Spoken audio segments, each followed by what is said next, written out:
Hello बच्चों, कैसे हो?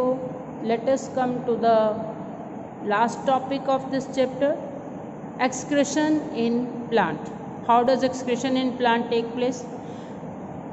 The main products in excreted in plants are carbon dioxide, oxygen. हम कार्बन डाइऑक्साइड और ऑक्सीजन दोनों क्यों कहते हैं? देखो बच्चों, प्लांट्स में दो तरह की प्रोसेसेस होती हैं. एक तो होती है रेस्पिरेशन. रेस्पिरेशन में क्या होता है? प्लांट्स ऑक्सीजन लेते हैं और कार्बन डाइऑक्साइड देते हैं. और एक और प्रोसेस होती है, दैट इज़ फोटोसिंथेसिस. फोटोसिंथेसिस में प्लांट्स कार्बन डाइऑक्साइड लेते हैं और ऑक्सीजन देते हैं.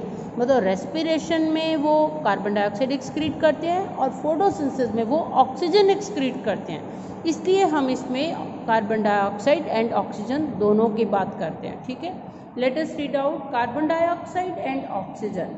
Carbon dioxide is formed as a result of respiration. Oxygen is formed as a result of photosynthesis. They are excreted, right? During the process of respiration, carbon dioxide is excreted, and during the process of photosynthesis, oxygen is excreted. Excess water. अब मैंने आपको बताया कि plants they transpire. Transpiration की process होती है जिसमें वो water loss of water होता है. It is excreted through the stomata and the process is called transpiration. We have already studied about the transpiration. Then next, excessive salt. If there is high level of salts present in water or in soil, these usually get deposited in plants as crystals. तो plants में crystals की form में जो ज़्यादा salts हों, high level के salts जो कि सॉइल में हो या वाटर में हो, they also get excreted in the form of crystals. Then gum, resins and latex. Many older plants get rid of their toxic waste in the form of gum, resins and latex. We use these secretions to manufacture paints, varnishes, rubber and adhesive. तो इन सब में हम इनको use भी करते हैं. तो these are the ways how the plants get एक्सक्रेटेड.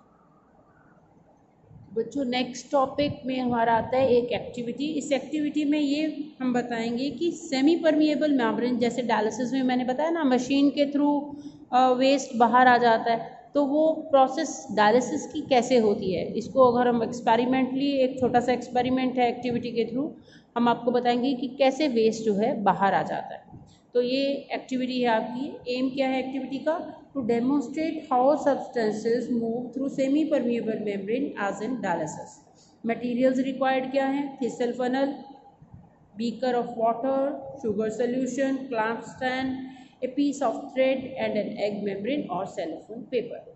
इसमें क्या है बच्चे, हमने एक थिसल फनल लेनी है. थिसल फनल के अंदर हमने कुछ शुगर सोल्यूशन, ये पर्पल कलर में दिखाया, शुगर सोल्यूशन हमने डाला और इसके माउथ को हमने एग मेम्ब्रेन से टाई कर दिया. एक थ्रेड की हेल्प से इसको यहाँ से कवर कर दिया.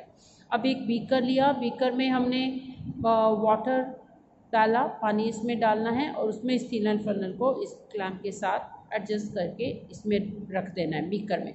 कुछ देर के बाद हम देखेंगे कि थिसल फनल में जो शुगर सोल्यूशन यहाँ पर था, वो शुगर सोल्यूशन बढ़ के ज़्यादा हो गया. इसका क्या कारण हुआ? इसका कारण ये हुआ कि ये जो वाटर है ये यहाँ से थिसल फनल में गया थ्रू द एग मेम्ब्रेन. तो वाटर का डिफ्यूज़ होना इन दिस, ये सेमी परमिएबल मेम्ब्रेन थी, एग मेम्ब्रेन. इसमें शुगर मतलब जो है सॉल्वेंट जो है वो बीकर टू शुगर सोल्यूशन गया थ्रू द मेम्ब्रेन. ठीक है, बट जो शुगर है it will not come out, it will not allow the molecules of sugar to come out. Right, वही होता है कि ब्लड में से वेस्ट आ जाता है लेकिन ब्लड के कंपोनेंट्स जो हैं वो वहीं के वही रहते हैं. ठीक है, let us start with the method. Take some concentrated solution in the thistle funnel with the egg membrane and tie it with the thread. Okay, as I have already told you, this is the mouth of the funnel. We will tie it with the egg membrane and with the help of a thread. Invert this funnel arrangement in the beaker of water. Mark the level of sugar solution in the funnel. इसमें हमने sugar solution ये था पहला, let it be, ये level था, नीचे था level. Observation: the level of liquid in the thistle funnel will rise. तो ये sugar solution का level rise करेगा. Conclusion: this is because the egg membrane is semi permeable and allows only solvent molecules to pass from the higher concentration to the lower concentration, right?